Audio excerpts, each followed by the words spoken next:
everyone, and welcome back to another edition of Walford Weekly, your EastEnders podcast, where we're going to discuss the episodes that were broadcast on the BBC in the UK between Monday the 18th to Friday the 22nd of January 2021. As always, for now, we are joined by my host. I say for now because he's delving into his last bite of carbonara. Yes. There he is, munching away. It's Rob. I think it meant I was going to die from COVID. No. Oh yeah, bad news, everyone. Well, would you like to explain? Yeah, sure. I'm isolating at the moment because someone I share a house with has it. I'm all right. Don't worry, listeners, at the moment. I'm negative. Yeah, for a change, I'm the negative one. Yeah, so I've got to isolate at the moment, so that's fun. Yeah, you had a lot of fun with the test, didn't you? Has anyone... Oh, my God. Any listeners out there who may have had the test can now sympathise with Rob and his remarkably very low gag reflex, apparently. Yeah, I went to. I had the test with my brother, and with my straight brother, I should point out, and the decided difference between our reaction to the bit where you have to swab your tonsils was noticeable. That's all I can say. Anyway, so moving on, I was going to praise for a moment that the whole of 2021 has been quite a remarkable year for the Oates and Sen era. It has. Oates and Sen have actually done really well. It's been a really good 3 weeks. Even when there's not been a lot going on, I feel like EastEnders has really picked up a little bit. It's quite watchable and fun to watch as well, and enjoyable. Yeah, I've really enjoyed it so far. I don't think there's been a duff week so far. I mean, we're only halfway through January, so I know, plenty of time. But I'm on the optimistic trail today. Yes. Like I say, look at the positive. I'm on a very positive note, and I think that looking back at what 2020 wasn't a great year for a lot of things, and EastEnders potentially didn't have its best year, and I just hope from where we started, there's, small acorns, great big oaks will grow, and great big oats. We've got a few things to talk about this week, and I hope you're okay with starting with the Mick, Linda and Frankie storyline, where Frankie is now accepted, or has been accepted, into the Carter household. Linda's very keen to kind of introduce her to everyone in her family. The whole family. Yeah, she's just she's known her a week, really, because Linda's not known Frankie really outside other than what Mick's kind of probably said about Frankie to Linda. I mean, has Linda and Frankie had a lot of interaction other than this week? Not that I can think of. I don't think before any of this really kicked off, they really had that much time together, did they? But I thought it was really sweet how, Linda came in and immediately learnt the sign language for welcome to the family. I liked that. It was lovely. It was a nice moment. Wondered why Shirley felt almost like her family had been interrupted a little bit by her. All Shirley was doing was just, it seemed that Shirley was just prowling around the square and like some sort of Rottweiler, just waiting for someone to come and interrupt Mick's sort of recovery process. So as soon as she saw Frankie, she sort of was like, "Can I help you?" And then Frankie sort of scurried away. So I'm pleased that didn't intrude on what actually ended up happening. Well, Frankie was going to give Mick a birthday card, which was really sweet, actually. It was one of 2 birthday cards that Ben had bought. Yeah. And the rejected one was going to Mick. So she didn't spend any money on it, but the thought was there. The thought was there. The emotional money went toward it, the emotional cost. Rolling around in emotional money, yeah, absolutely. Yeah. Oh, which, if money was emotion, I'd be a millionaire. I'd be Scrooge McDuck. Yeah, and you'd be penniless, my friend. Yeah, true, right. Because of Shirley, Frankie kind of got the impression that really she wasn't wanted and went off to the tube station and wanted to disappear, until luckily Mick came along, shouted for Frankie. Frankie said you shouldn't shout for a deaf person, but obviously heard him shouting. I thought that. and then everything's all hunky-dory, or is it? That's the problem, because Katy's kind of jumped back into the scene again, hasn't she? Yes. I'm struggling just to kind of see what Katy's next move is, because Frankie's already told her, "Look, I'm not interested. I have no interest in continuing this relationship with you. You're a weirdo. You're a monster. Get away from me." But Katy is still sort of hanging around. So where does it go from here? Is she going to try and intrude further into the Carter's life? I mean, she can't go try and intrude too much in Mick's life, surely, especially now everybody knows what happened. Yeah. She's stuck for options, isn't she? Well, Katy, I think, needs to be careful, because Frankie has almost made a deal now with Linda and Mick. I don't think Mick was going to go to the police anyway, because he kind of didn't want the square to know about his, historical abuse. Yeah. And Frankie's kind of guaranteed that now by saying, I know what my mum did was wrong. She made one mistake, but let's not dwell on it anymore. Let's just move on from it. So Katy's kind of in the clear here. And I think given time, Frankie will forgive her. But I wonder if Katy is going to turn up to 11 now and kind of almost dig her own grave and make Mick kind of go to the police and get herself into trouble. I can see either Shirley or Linda going to the police, in all honesty. I'm surprised you say Linda. So. I'm surprised by Linda. I just think that she will sort of get a pang of empathy for what Frankie's gone through, or what Mick's gone through. There'll be some sort of emotional conversation, and then she'll see Katy, and then she'll see the effect that Katy has on the relationship that's trying to be built between Frankie and Mick. And I think then she will be like, right, Katy needs to go. Katy's stopping Mick's recovery process. She's stopping him and Frankie developing this relationship, so she needs to go. And I think it will either be Linda or Shirley that eventually brings the police in my humble opinion. I personally don't think Linda will, because I think Linda is almost... I think Linda's very cautious now that she wants to kind of keep Mick happy. And to keep Mick happy, I don't think reporting him to the police is the right thing to do. Shirley, though, I can honestly see her storming to the police station at any time. I'm dragging a policeman to the square by his ear. Arrest her! Yeah. I'm surprised. I don't think Shirley's finished with Katy either. I think there's a lot more violence toward Katy to come. So I don't think Katy's out of the picture right now, but do you think she's going to be in the background for a little while this relationship between Mick and Frankie can grow a little bit further? Maybe. I don't know if I can be asked with a couple of weeks of Katy just sort of wandering outside the house and talking to Frankie and then being told to go away and walking away again and then walking back, and it's kind of on a cycle.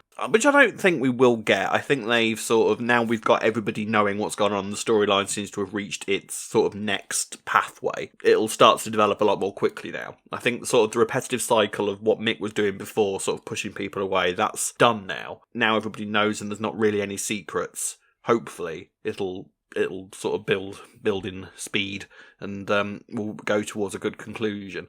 I was quite taken with the fact that Mick and Frankie, when they were having the meat and tater pie, they sort of discovered that they like brown and red sauce together. I know. Heathens. No, I know.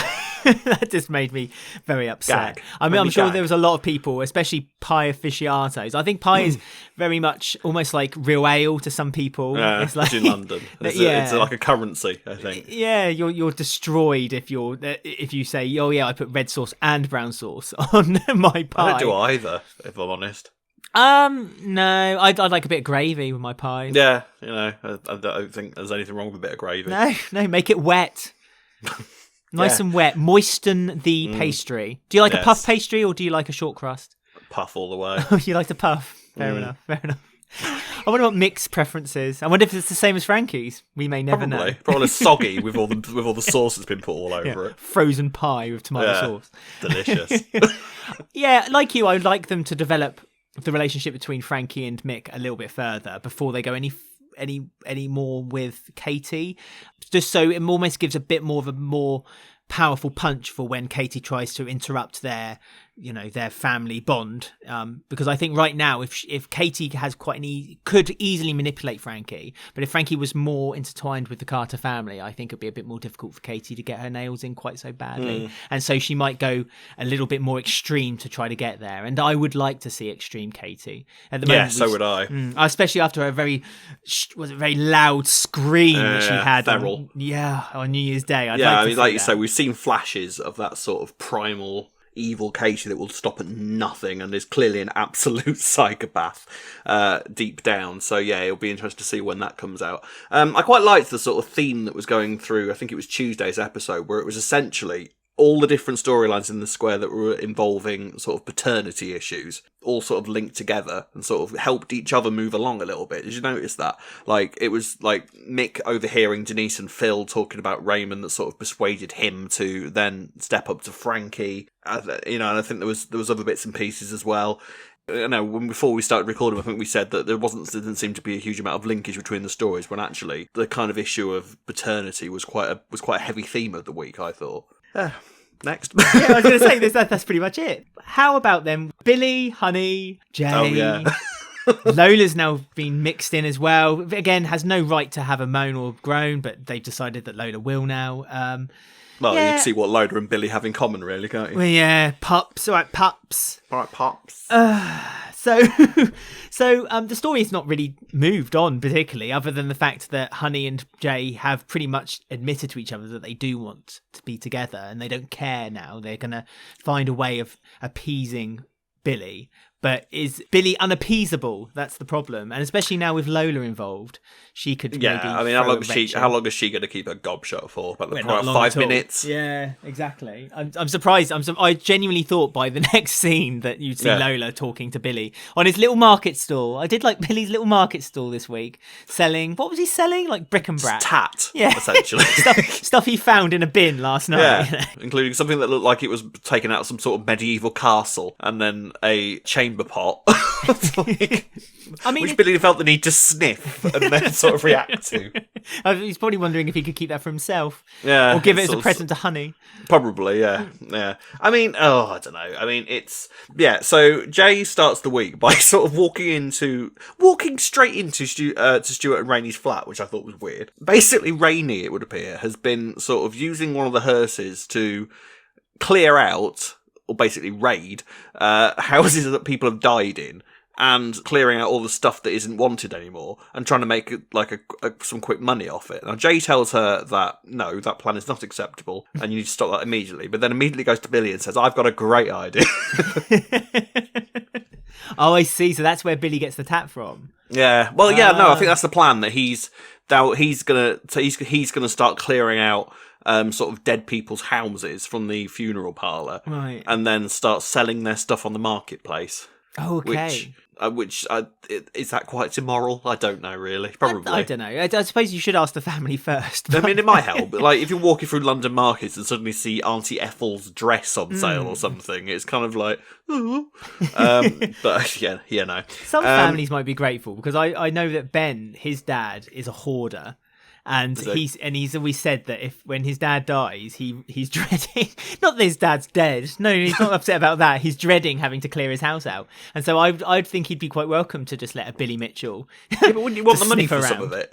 To be honest with you, if you've ever seen Ben's dad's garage, you'd probably it's just full of there's not much there, to be honest with you. Chamber pots. Yeah, lots of chamber pots and used sandpaper remains and stuff like that, really. Nice. So not much there really to write home about. But you know, one man's tat is another man's fortune, isn't it? So it's that's Billy's moral now, isn't it? That's his way to go.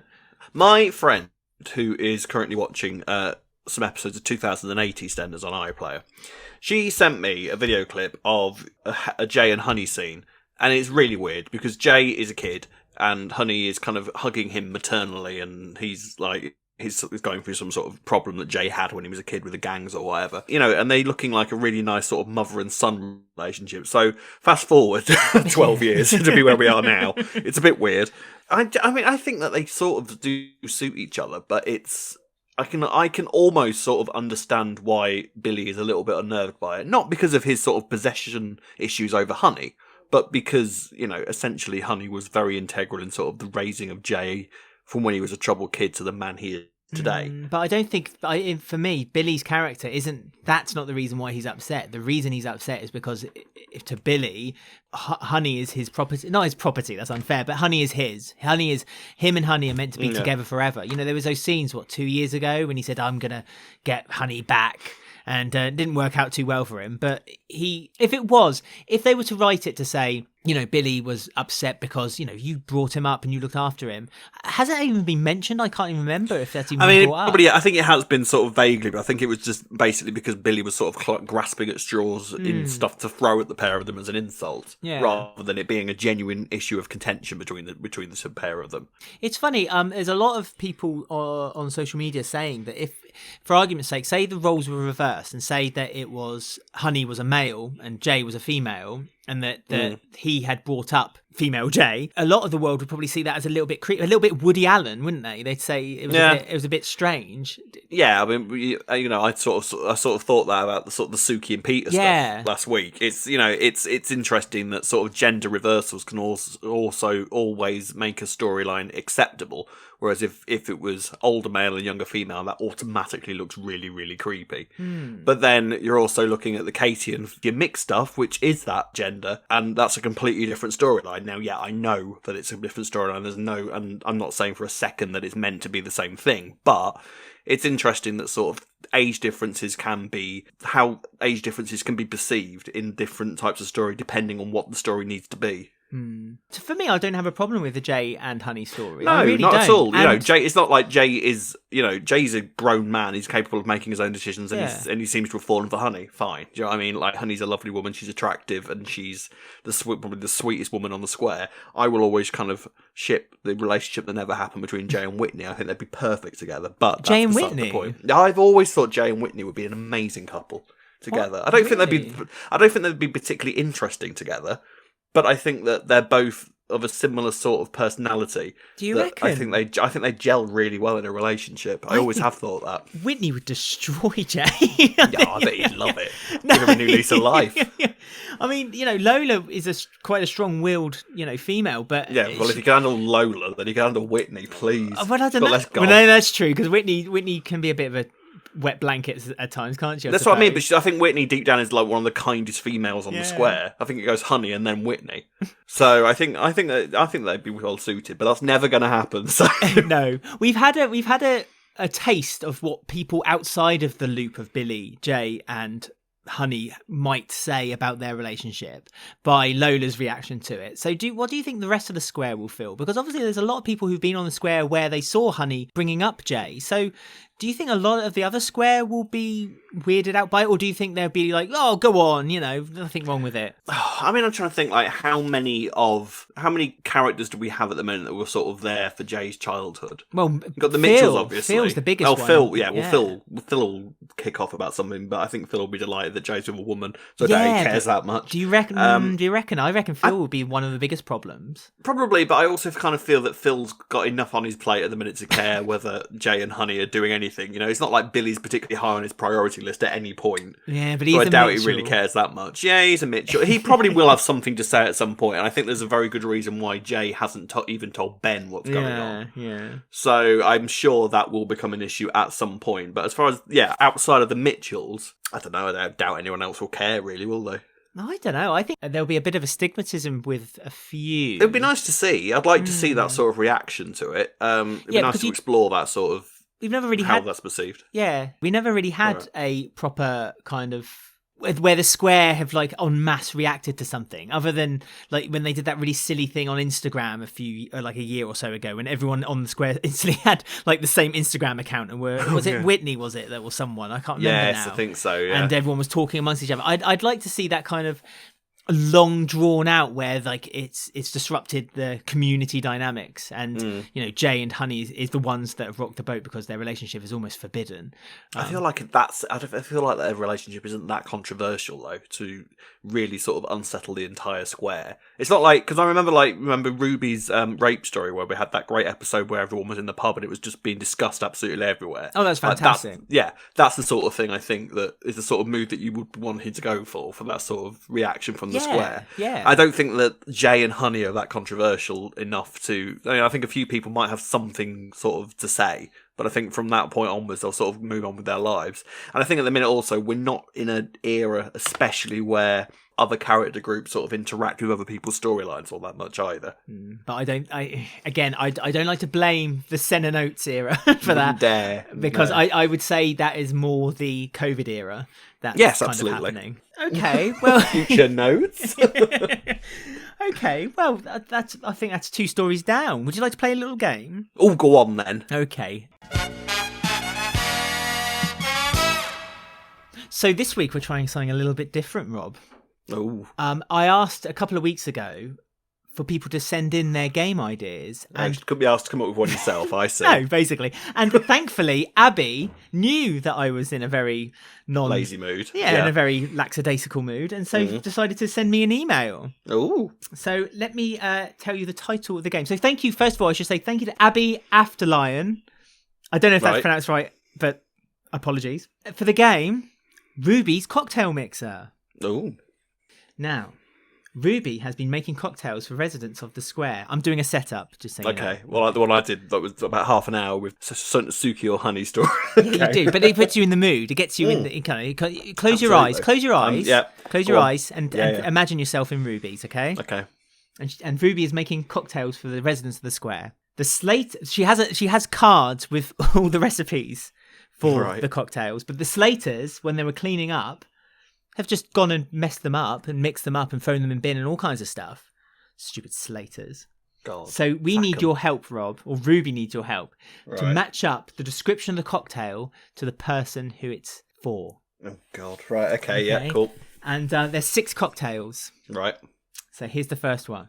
Okay. First one is a straight vodka garnished with a half-smoked fag.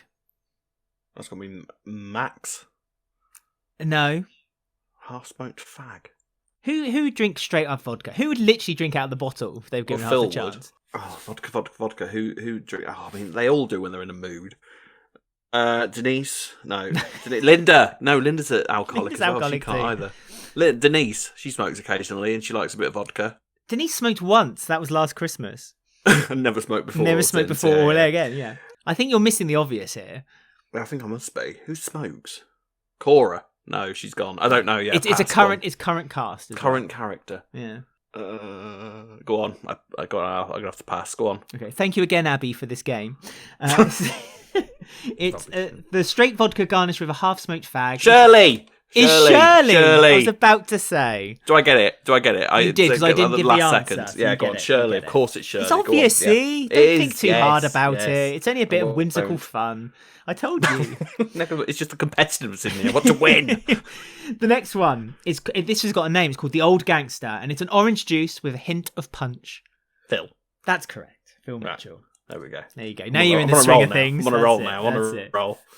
This one's called the Fruity Punch, which is a fresh fruit smoothie served with black vodka to make dark as necessary. Ooh.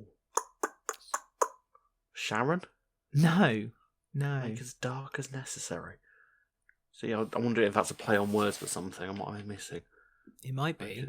Fresh fruit smoothie served with black vodka to make as dark as necessary. Oh, is it grey? No.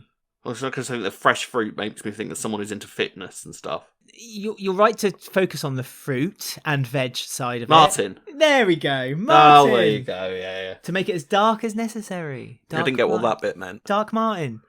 Oh, okay. Yes, all right then. Yeah. 3 out of 6 so far. You're Good, let's go. Right. Yes, just on the skin of my teeth. How are you guys getting along at home? I hope you're having as much fun as we are.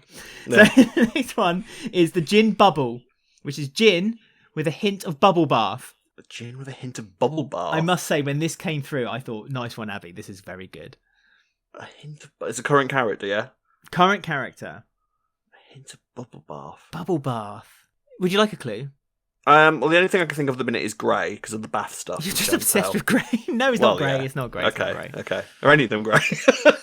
I'll tell you now, none of them are grey. Okay, fair enough. Right, go on. Do you want a clue? Yes, there's a clue. The bubble bath. Who has distilled their own gin recently?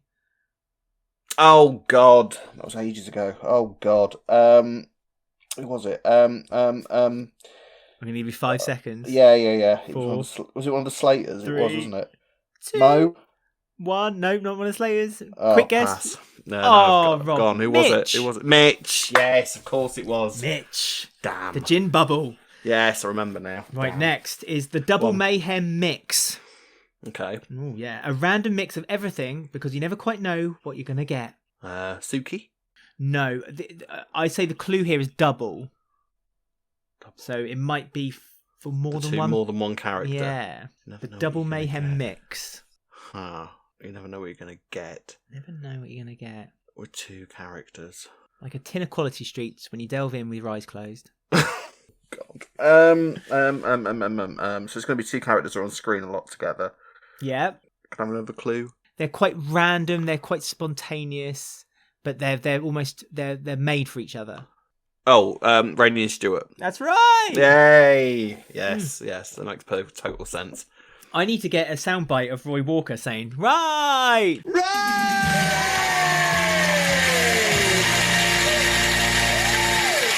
Right, the final one then. It's called the prosciutto Bellini. It's prosciutto, obviously. Was that ham?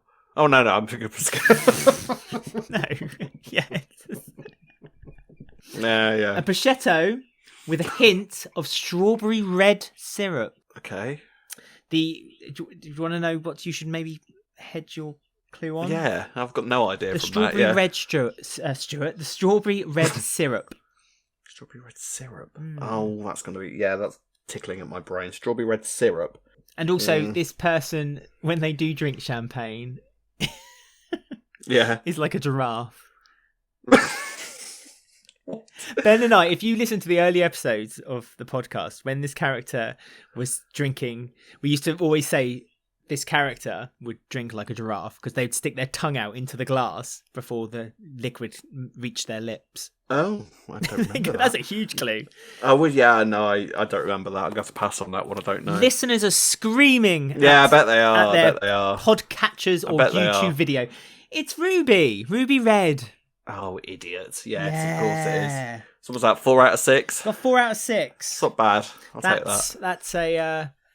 That's a cheeky bacon sandwich at Kathy's, but without the sauce. Oh. So, did Abi do all of those questions? Abby did, so well done, Abby. That's why I didn't get them. Well done, Abby. I mean, as you said, very lazy Alex this week. Yeah. But I encourage people to get in touch. If you want to send me a game to play with Rob, it's alexwalfordweekly@gmail.com. If you want Rob to play a game with me that you've created, it's robwalfordweekly@gmail.com. And you can also contact us on those emails. Just want to say hello. That was Ruby's cocktail mixer.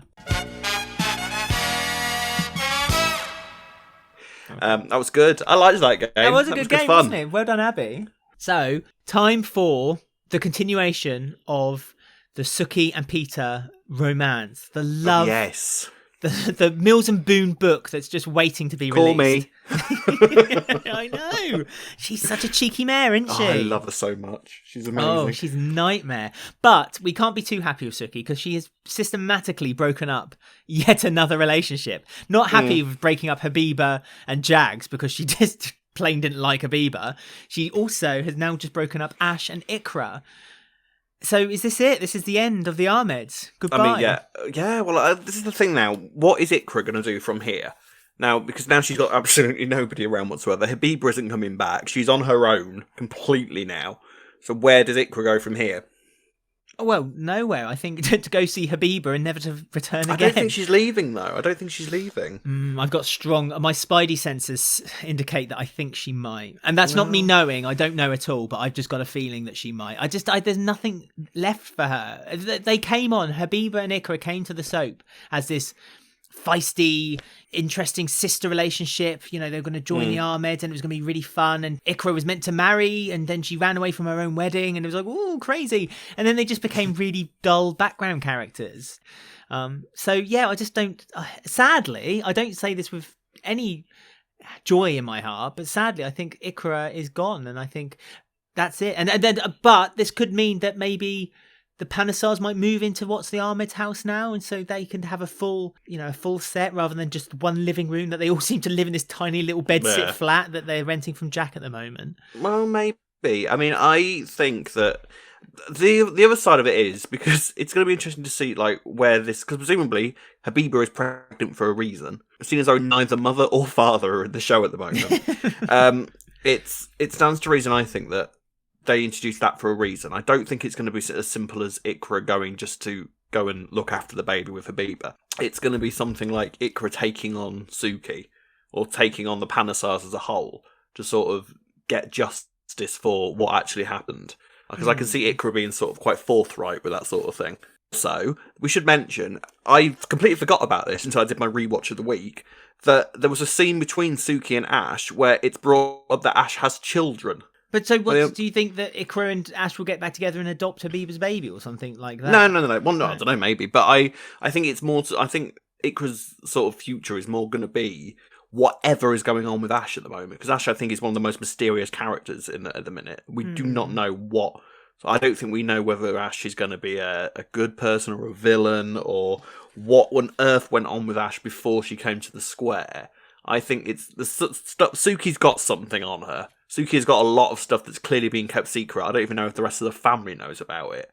So I think as soon as we find out more about Ash, then Iqra's going to find out more. And I think that will sort of cement Iqra's place for now within the square. Yeah, but Iqra doesn't seem that concerned about Ash's life anymore, especially after she saw her going out going clubbing with Peter. Right. Can we talk about this clubbing thing for a moment, we can, please? Yeah. So Peter comes to pick up Ash. After the whole sort of Suki going, call me, joking, lol. And then they go out in the square, and Ash turns around to Peter and says, look, well, if you're going to Soho, you can get changed until you've reached my fashion levels of a fleece and some jogging bottoms when I'm going around Soho. It's ridiculous. No, I know. But Peter was wearing joggers, so surely that fashion level has I thought peaked. you looked better than her. Neither of them look great, but, no.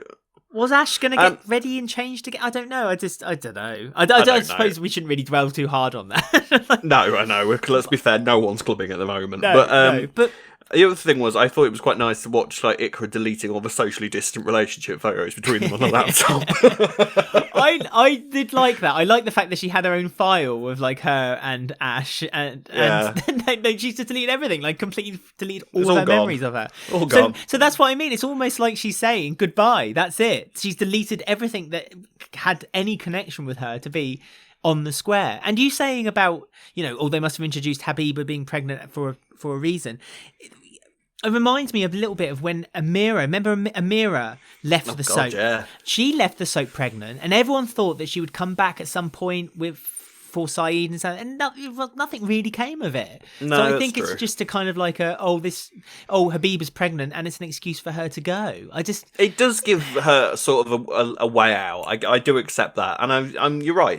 This might be the end of Iqra, but I don't think that she's a sort of character that really sort of warrants a surprise exit, though, is she? I don't think she'll get a surprise exit. I think she'll just never be seen again. Yeah, I really do. I think she'll just kind of be like, "Oh, all right then, see you later." They might do I don't know. I genuinely Julia's think... theme, the lot. Oh, they won't do that. I mean, no one's getting that. But I just feel like they're going to just give Iqra this Tuesday, halfway through an episode, she leaves on the tube ending. And Maybe. It's what a horrible way to just end a character that could have potentially been so much. And it just makes me so mad that it's like when they introduced Suki and the Panasars, they kind of thought, oh, actually, the Habiba and much Iqra more interesting. Yeah, exactly. Habiba and Iqra aren't really that interesting anymore, so let's just get rid of them. And they've just slowly dwindled them out. I'm surprised Iqra has lasted longer than Habiba. I thought they would both go together. So am I, actually. We don't know. There might be something mad for Iqra coming up within the next few weeks. You never know. It might be that she takes on Peter, that the battle for Ash's heart is going on, or something. Anything might be coming for Iqra. Because, where does she work at the minute? Does she even still work at the restaurant? She doesn't, does she? Well, Iqra. It was just the sandwich business. She left to do the sandwich business, didn't she? Yeah, I think so. I don't know. And even that's not happening anymore. Well, no, last week she mentioned, didn't she? She said, I've got to go off and butter some bread or something like that. Yeah, busy with bread, so she can't leave yet. Keegan and I are doing things. Yeah, she can't leave yet. There's all that story to be tied up as well. I mean, infinitely more interesting was basically Peter, Suki. What's going to happen now that Suki has slept with Peter? Ash seems to have an interest in Peter too. Honestly, Peter is such a slime ball. Oh, when he turned around to Ash and was just like, you can pull a really fit girl and I can watch. And she says, you're gross. Then he goes, yeah, you have no idea. It's like, oh my God. I know. What have they done to Peter? Because that's not the Peter that left to go to New Zealand with Laura. I don't know. I mean, I think Peter's always sort of been this horn dog that's not really not like that. Not like that. Not to the point where he's gross about it, but No, at the end of the day, I don't think he's ever been that sort of modest about the fact that he can clearly pull women whenever he likes, has he? But I like it when he was younger and he was first had his experience with Lauren and it was so sweet. Oh, yeah. And now they've turned him into this now look at him. disgusting perving character. on lesbians. I know, yeah, perving on lesbians and sleeping with Suki and kind of acting like whoops, shouldn't have done that, but at the same time kind of boasting about it to his circle of friends. I mean, I can't imagine what off the screen what he's boasting about with his male chums. Can you imagine him down the pub? I can't imagine he's got that many, has he? I don't know. He's just boasting to Bobby whenever they have coffee together. Yeah, Bobby's like, what? Yeah, Bobby's got no idea at all. I don't know, but yeah, I think really, as I say, we've moved on from Iqra. Ash's story is now the Suki story, and as you say, what hold does Suki have on Ash? Time I think will tell. there's so much to come for the Panasars, I think. Because, there's clearly so much that we haven't learned about them yet. And I'm really intrigued by it. And I really want them to sort of now, for the next few weeks, especially now the Sharon and Ian stuff seems to have come to a conclusion. Yeah. I really want the Panasars now to step forward and sort of be at the forefront of the show for a bit. And sort of really explore their characters and really explore their stories. And I find out what makes them all tick. I want to see, obviously, more of Suki, but that goes without saying. I want to see more of Ash. I want to see more of Kirat, and I want to see a lot more of Vinny, because I think he's now the quietest one out of the lot of them. And the Vinny and Dottie's relationship, I think, can that'd be really nice to be explore explored. more. Yeah, Absolutely. Yeah, I agree. 2021, the year of the Panasar. Yes, bring it on. And give them the Vic. You're listening, give them the Vic. You don't know what's in my prediction list. Oh, yeah, but that's just a prediction. This is my authoritative thumb. Oh, this is your order. This is my button directly to honestly, to you Kate make my Oates. knees you make my knees tremble. You do when you get like this. Oh. You know, Batman. Oh wow. You know, Batman has one of those red phones that light up. Literally, John Sen and Kate Oates have one of them on their desk. The Walford Weekly phone. Oh, on absolutely. The desk. Yeah. It's just literally me going, blah, waiting for the phone to, I'm there. Like the general. Yes. Panasar's Vic now. 3 months down the line, it'll be there. By December. By December. You heard it here first. I want it by April. How dare you? You heard it here first. Yep. But let's talk about the Vic then, because what's going to happen with the Vic? Because Ian's gone after a huge story. It's lasted a full year, since February, since Boat Week, when they were celebrating their 35th anniversary, and it came to its head this week. And I have to say, with all of our reservations, which I will again dwell on in a moment, but from what we thought could have potentially been a terrible, terrible story and a character-destroying story for some, actually ended up being a real good romp, and I really enjoyed it. A really good what? Romp, sorry. A real good... ended up being a real good romp, and I enjoyed it. Did you enjoy the romp? Did you romp it? Did you romp it, Rob? I romped it hard. I see, the thing is, I said Simon Ashdown would save the day, did I not? Did I not say Simon Ashdown would fix the day? Yes, and got it. God, Friday was good, wasn't it? Friday was fantastic. It wasn't quite the two-hander that I hoped. I thought the whole episode, but there was only one. I think there was only one scene with Mick and Linda and Frankie. Yeah, it was pointless. I don't know why they bothered with it. They should have just made know. it purely Sharon and Ian, especially seeing as though the two sort of OGs of EastEnders were now having these really intense scenes together. I don't see why we really needed the mixed. Well, it wasn't even Mick, really, was it? It was kind of, there was a Frankie, Katy, Mick and Linda thing just thrown in randomly. We didn't need it. But aside from that, I thought it was a pretty damn good episode. I like the fact that Phil spent most of his 60th just sort of standing in the park, just looking up at the Vic. I mean, anyone could see that from the outside and think he's having like some kind of crisis. Yeah, well, Phil often does that, to be fair, doesn't he? He just sort of stands there and stares at different buildings. Wait, yeah, no, it was, as you say, Friday's episode was great. I didn't mind, actually, the interruption from Mick and Linda. It kind of broke it up a little tiny bit for me, which was fine. And it was enough of a two-hander for me, and it explored the whole story of Sharon and Ian well, and it was great, and I loved it, and I loved so much about it. What did you love about it? I mean, from a script perspective, I absolutely loved it. I thought the dialogue was amazing. It was a classic sort of so geeky. It was a classic sort of Ashdown script that you've got where the tension is just slowly drip fed into it. You know the confrontation's coming, and you're just waiting for it all to kick off.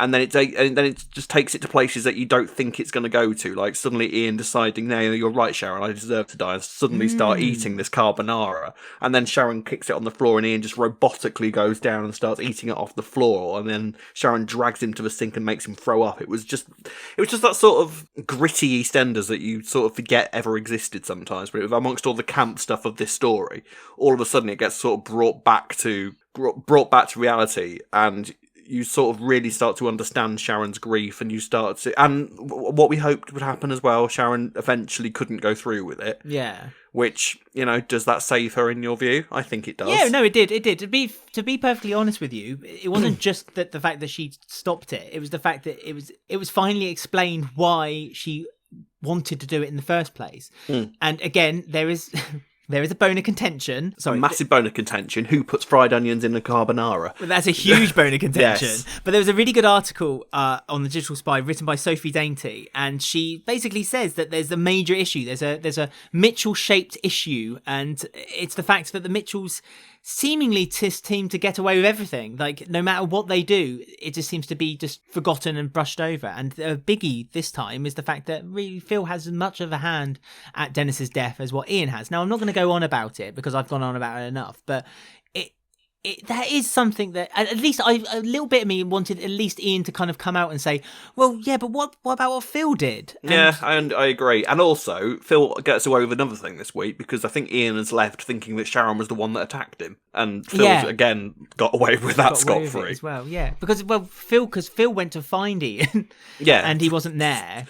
Do what? We're not quite sure because we're supposed to... I don't know where Phil lies with this because 1 minute he's saying, Ian's family, I can't do this to him, and then he's going, oh no, I'll sort it out, Sharon, you're a strong woman, you're strong, I'm Peggy Mitchell's son, I should sort all this out. And then he's sort of storming into the Vic, kicking doors down, screaming Ian's name. But it's kind of like, I don't believe that Phil is actually capable of murdering Ian in cold blood. No, not looking into his eyes and murdering him. I don't think he could do it. I mean, Phil, I'm so angry that they're not even acknowledging. I'm presuming that there's going to be a time when Sharon does acknowledge that Phil has some kind of involvement with this. I doubt it. It's a bit late now, isn't it? But no, it has to come out, though. It has to come out. I mean, this isn't the first time Phil's had a hand at basically destroying Sharon's life. He did it with Dennis Senior as well. Phil's had a hand at basically destroying Sharon's life bit by twice, bit, yeah. and having the ones that Sharon loves taken away from her twice. And gotten away with it twice, amongst other things that aren't related to this story. But it's just, it's frustrating. I know. I agree. I agree. But I think that this is the thing. And actually, it was weird to see. I looked at a poll online that had quite a few thousand votes to it, asking who we as the viewer blamed for Denny's death. Right. And overwhelmingly was Ian. Which makes no sense to me, because I don't think that Ian was in any way responsible whatsoever, really. Like, yeah, he didn't help.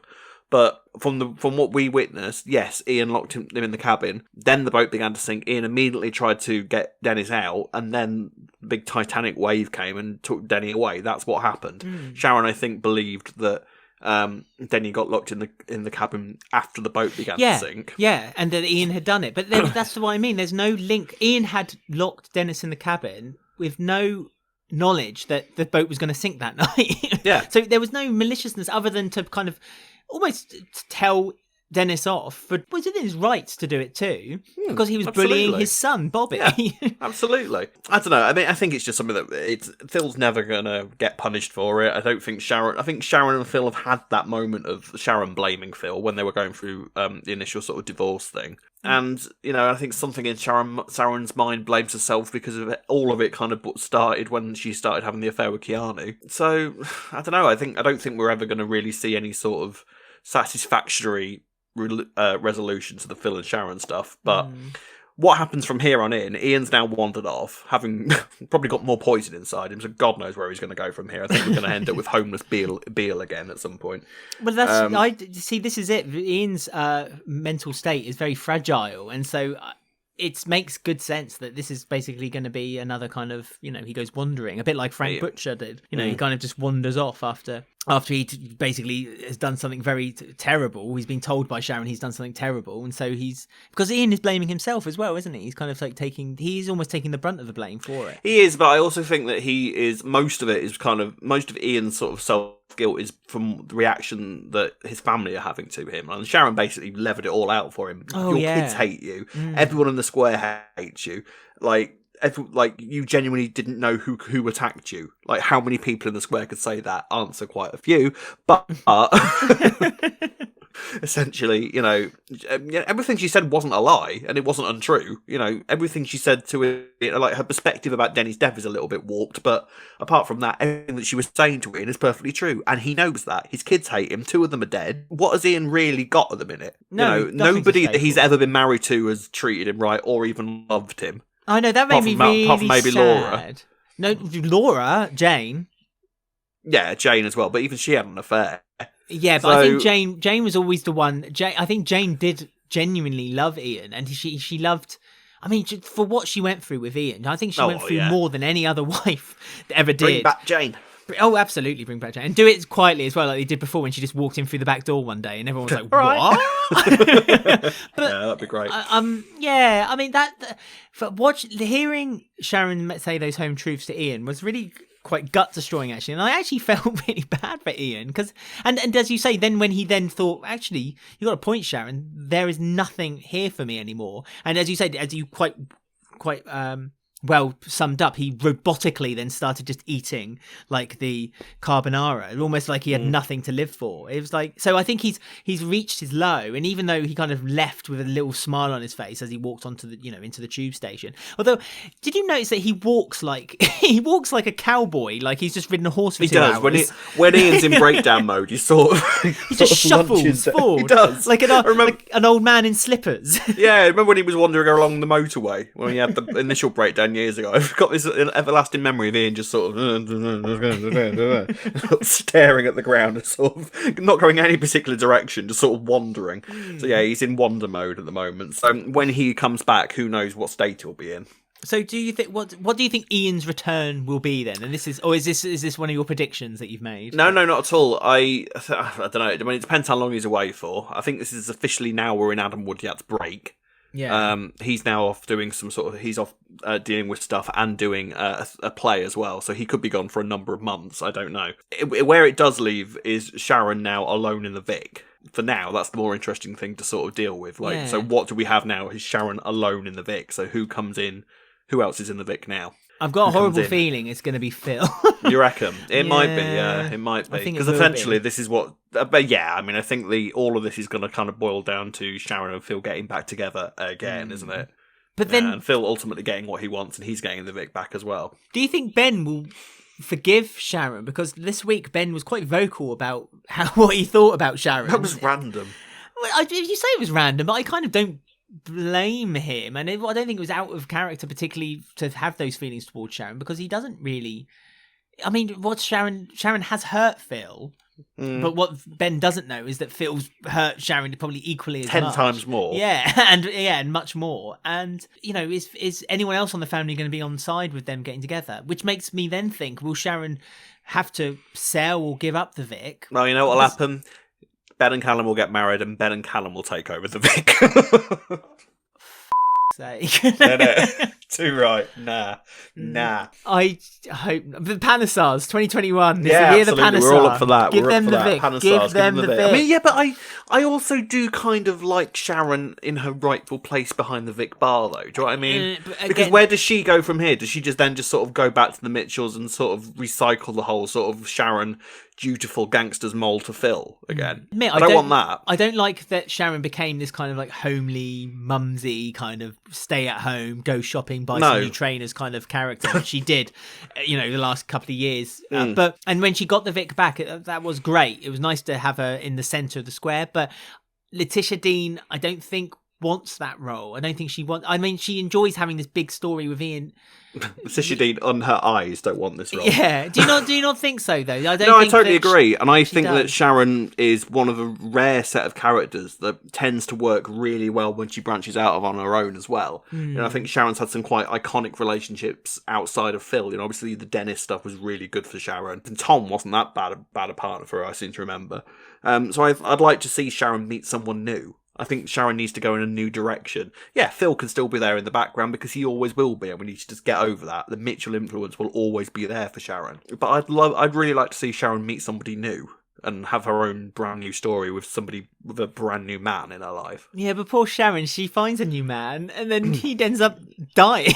Yeah, but at least it's something new. At least it's another new death. Exactly. Listeners, let us know where you would like Sharon to go from here. Like, what do you want to see in the Vic, and what do you want Sharon to do? Yeah, good idea. Let us know. Get in touch, and we may read out your comments next week, as we will now this week with some comments we've received on our Twitter, our Instagram, and email. Because I think it's now time, Rob, for I Ain't Want to Gossip.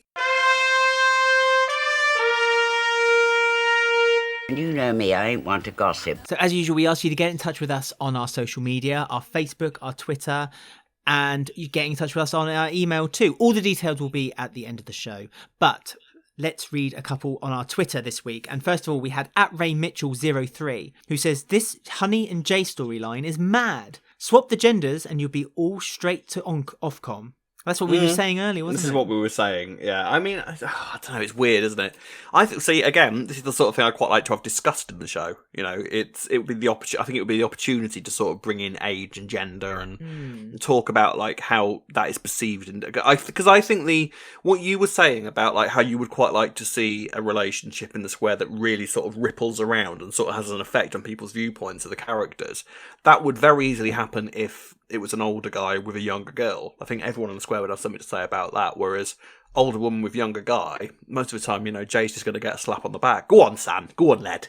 You know, I think it's an interesting discussion that should be had at some point, but I don't think we're going to have it yet. @MegXLeo1 says, I don't mind if EastEnders doesn't reference COVID, but it's jarring when you have storylines about how awful it is and how people are dying, and then the next scene is house partying and pubs are open. It's weird. I see. My only thing with the COVID thing is I don't understand why nobody at any point wondered whether Ian had it. That's the only thing that's kind of weird for me. Yeah, Patrick had it. You know, it's not like characters haven't had it, but I don't know why it's not been mentioned once that, you know, oh, Ian's not looking well. Do you reckon he's got COVID or anything? You know, Kathy saying, are you sure you haven't got COVID? Do you want to go to the doctors? Have you been tested? All of that kind of thing. It's a throwaway line. It might have been, you know, made it more realistic. And the funny thing is that when Ian did have his tests, I don't think they did test for COVID. Even though everyone said it was COVID. No, they tested bloods, but they didn't do the big old mystery illness that Ian's got, and not one person thought, well, it might be a result of the massive world pandemic that's going on at the moment. Stick a swab up his nose. Let them touch his brain for a change. Make him gag. @EE Sprite says, and this is referring to our tweet that we want Pat Butcher to come back. If I woke up to Pat picking up Denny, I would totally say nothing and pretend it was like normal. So would I. Yeah, we're fine. Same with the Mitchell sisters coming, just walking through the square, walking to the minute mark, buy a pint of milk. I'd be quite happy. Fine, not a problem. Can you imagine if, like, Pat just walked down the middle of the square and was like just saying hello to people? Yeah, I'd love it. And like no one even referred to it, like was going Pat or anything like that. As if, all right, like, Pat. Yeah. And then the history of EastEnders, like that episode where Pat Butcher died, never happened. No, and EastEnders just folds in on itself. It becomes a black hole, and it's like the film Poltergeist, where it's like an ancient Indian burial ground, and the whole square just Sharon just wakes up one day. She's not in the Vic. She's in Mitchell's house. The past 10 years have been a complete dream. That's an interesting question. Have you ever thought about how they would end if tomorrow they announced that EastEnders is ending? What would be the last? How would you? In fact, just think about it, Rob. I'm bringing it out there right now, and I want an answer maybe as either a special episode or next week. What would you make the very last episode? Okay. I'll think about it. And again, listeners, get in touch with us and let us know how would you end EastEnders if you had to write the very last episode. How would you end EastEnders? I'm curious to know, and I think actually we should make that a podcast, a special extra episode. Let's do it. I've got time. You have. But I'll book you in, Rob. Anyway, How can people get in touch with us? You can contact us on Twitter, on Instagram, at Walford Weekly. You can find us on Facebook at Walford Weekly Podcast. On YouTube, don't forget to like, subscribe, and click the bell to get notifications about our spoiler videos. You can listen to us on Apple, Podbean, Spotify, or any of your favourite podcast sites.